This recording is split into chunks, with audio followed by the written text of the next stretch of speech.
Bangladesh struggle से बना देश रेजिलियंस और टर्मोइल की लेगेसी लिए हुए है। 1971 में एक ब्रूटल वॉर ऑफ इंडिपेंडेंस के एशेस से निकलकर बांग्लादेश ने कूप्स, असैसिनेशंस और पॉलिटिकल इंस्टेबिलिटी से भरे एक कॉम्प्लेक्स पॉलिटिकल लैंडस्केप को नेविगेट किया है। 1975 में शेख मुजीबुर रहमान की असैसिनेशन ने बांग्लादेश को मिलिट्री रूल और पॉलिटिकल अनसर्टेनिटी के दौर में धकेल दिया। 1991 में डेमोक्रेसी की वापसी ने एक नए युग की शुरुआत की। शेख मुजीबुर रहमान की बेटी शेख हसीना अवामी लीग में एक प्रोमिनेंट फिगर के रूप में उभरी। 1996 के चुनावों में अवामी लीग की जीत ने बांग्लादेश के इतिहास में एक टर्निंग पॉइंट मार्क किया, जिसमें शेख हसीना ने पहली बार प्राइम मिनिस्टर का पदभार संभाला। बांग्लादेश के संस्थापक पिता शेख मुजीबुर रहमान की सबसे बड़ी बेटी शेख हसीना वजैद अपने देश के इतिहास के पन्नों में दर्ज एक विरासत को आगे बढ़ा रही है। बांग्लादेश की आज़ादी के लिए टुमल्चुअस स्ट्रगल में डीपली इन्वॉल्व्ड परिवार में जन्मी शेख हसीना का जीवन उनके देश की पॉलिटिकल डेस्टिनी के साथ इनएक्सट्रिकबली जुड़ा हुआ है। बांग्लादेश की सबसे लंबे समय तक सेवा करने वाली प्राइम मिनिस्टर बनने तक का उनका सफर उनके रेजिलियंस, पॉलिटिकल एक्यूमेन और अपने पिता के एक समृद्ध और इंक्लूसिव बांग्लादेश के विजन के प्रति अटूट प्रतिबद्धता का प्रमाण है। 1975 में त्रासदी तब आई जब एक सैन्य तख्तापलट में शेख मुजीबुर रहमान और उनके परिवार के अधिकांश सदस्यों की हत्या कर दी गई। शेख हसीना और उनकी छोटी बहन शेख रेहाना उस समय विदेश में थीं। भाग्य का एक ऐसा मोड़ जिसने उनकी जान बख्शी, लेकिन उन्हें बहुत बड़े पर्सनल लॉस और रिस्पॉन्सिबिलिटी की गहरी भावना से जूझने के लिए छोड़ दिया। 1996 के आम चुनाव में उनकी जीत ने बांग्लादेश के इतिहास में एक महत्वपूर्ण क्षण चिह्नित किया, क्योंकि वह बांग्लादेश की पहली महिला प्राइम मिनिस्टर बनी, जिससे आशा और बदलाव के युग की शुरुआत हुई। प्राइम मिनिस्टर के रूप में शेख हसीना का कार्यकाल बांग्लादेश को एक आधुनिक, विकसित राष्ट्र में बदलने के उद्देश्य से एम्बिशियस पॉलिसीज और रिफॉर्म्स की एक श्रृंखला द्वारा चिह्नित किया गया है। उनकी सरकार का इकोनॉमिक ग्रोथ, सोशल जस्टिस और ह्यूमन डेवलपमेंट पर ध्यान केंद्रित करने से विभिन्न सेक्टर्स में महत्वपूर्ण प्रगति हुई है, जिससे बांग्लादेश एक डेवलपमेंट सक्सेस स्टोरी के रूप में ग्लोबल स्टेज पर पहुंचा है। शेख हसीना के नेतृत्व में बांग्लादेश ने रिमार्केबल इकोनॉमिक ग्रोथ देखी है, जो खुद को गरीबी से त्रस्त राष्ट्र से लोअर मिडिल इनकम कंट्री में बदल रहा है, जो मिडिल इनकम का दर्जा हासिल करने की कगार पर है। यह आर्थिक चमत्कार कई कारकों के संयोजन से प्रेरित है, जिसमें एक थ्राइविंग गारमेंट इंडस्ट्री, एक बढ़ता हुआ मध्यम वर्ग और विदेशों में काम करने वाले बांग्लादेशी से पर्याप्त प्रेषण शामिल हैं। हालांकि यह आर्थिक प्रगति अपनी चुनौतियों के बिना नहीं रही है। इनकम इनइक्वालिटी, बेरोजगारी और अर्थव्यवस्था में विविधीकरण की आवश्यकता के बारे में चिंताएं बनी हुई हैं। गारमेंट इंडस्ट्री के विकास के साथ साथ अन्य क्षेत्रों में भी तेजी आई है, जिनमें फार्मास्यूटिकल्स, सूचना प्रौद्योगिकी और कृषि शामिल हैं, जो अधिक विविध अर्थव्यवस्था में योगदान करते हैं। सड़कों, पुलों और बिजली संयंत्रों के निर्माण सहित इंफ्रास्ट्रक्चर डेवलपमेंट पर सरकार के फोकस ने आर्थिक विकास का समर्थन करने और पूरे देश में कनेक्टिविटी में सुधार करने में महत्वपूर्ण भूमिका निभाई है। इन प्रभावशाली उपलब्धियों के बावजूद बांग्लादेश को आर्थिक चुनौतियों का सामना करना पड़ रहा है, जिसमें अमीर और गरीब के बीच बढ़ता अंतर शामिल है। Section 5, the unfinished agenda, poverty and inequality. हालांकि बांग्लादेश ने गरीबी को कम करने, लाखों लोगों को गरीबी से बाहर निकालने में उल्लेखनीय प्रगति की है, गरीबी और असमानता के खिलाफ लड़ाई एक सतत चुनौती बनी हुई है। प्रभावशाली आर्थिक विकास के बावजूद प्रगति का फल समान रूप से वितरित नहीं हुआ है, जिससे आबादी का एक महत्वपूर्ण हिस्सा गरीबी से जूझ रहा है, खासकर ग्रामीण क्षेत्रों में। इन असमानताओं को दूर करना और समावेशी विकास सुनिश्चित करना बांग्लादेश के लिए अपनी पूरी क्षमता हासिल करने और अधिक न्यायसंगत समाज बनाने के लिए एक महत्वपूर्ण प्राथमिकता बनी हुई है। सबसे विकट चुनौतियों में से एक ग्रामीण क्षेत्रों में गरीबी का बने रहना है, जहां अधिकांश आबादी अभी भी रहती है। गरीबी और असमानता को दूर करने के लिए एक बहुआयामी दृष्टिकोण की आवश्यकता है, जो रोजगार सृजन, शिक्षा और स्वास्थ्य सेवा तक पहुंच में सुधार, महिलाओं को सशक्त बनाने और सतत विकास को बढ़ावा देने पर केंद्रित हो। Section 6, A Nation Divided, Political Polarization and Dissent. Bangladesh का पॉलिटिकल लैंडस्केप लंबे समय से तीव्र प्रतिद्वंद्विता और ध्रुवीकरण की विशेषता रही है। महत्वपूर्ण मुद्दों पर आम सहमति की कमी ने प्रगति में बाधा डाली है और डेमोक्रेटिक कंसोलिडेशन के लिए चुनौतियां पैदा की हैं। शेख मुजीबुर रहमान द्वारा स्थापित अवामी लीग मुख्य रूप से सेक्युलर नेशनलिस्ट वर्ग से समर्थन प्राप्त करता है। बांग्लादेश में पॉलिटिकल पोलराइजेशन अक्सर सड़कों पर फैल गया है। दोनों पक्षों ने अपने समर्थकों को रैलियों और विरोध प्रदर्शनों के लिए लामबंद किया है। Section 7. Human Rights Under Scrutiny. A Contested Landscape.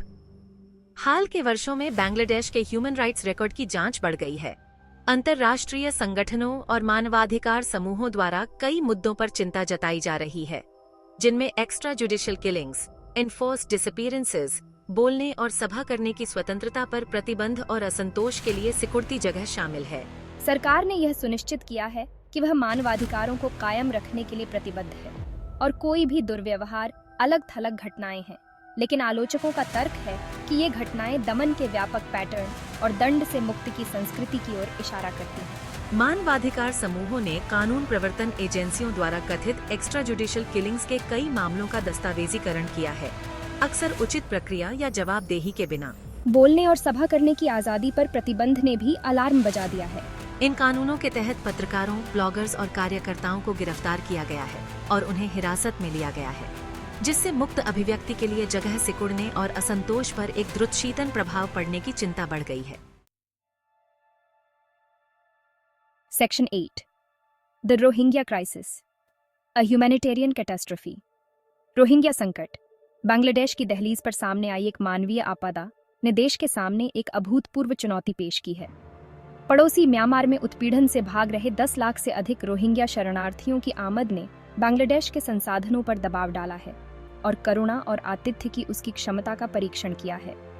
जबकि रोहिंग्या को शरण देने के लिए बांग्लादेश को अंतर्राष्ट्रीय स्तर पर प्रशंसा मिली है, संकट ने उसके संसाधनों की सीमाओं और संघर्ष के मूल कारणों का समाधान करने वाले स्थायी समाधान की आवश्यकता को भी उजागर किया है।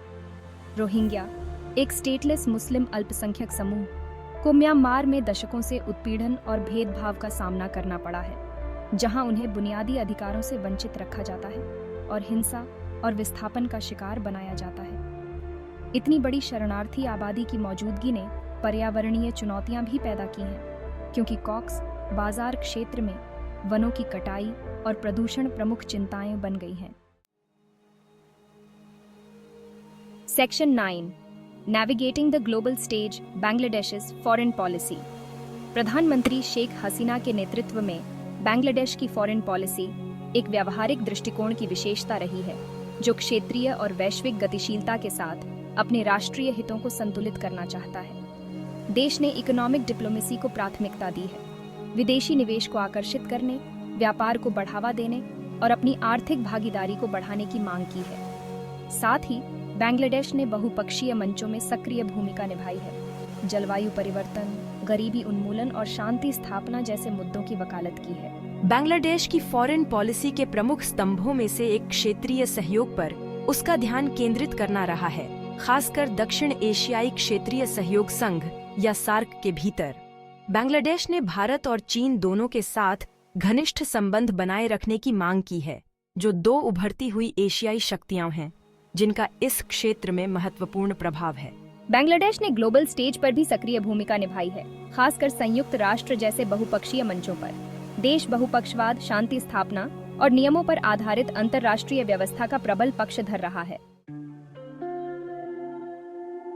Section 10. Voices of Bangladesh. Perspectives on Hasina's rule.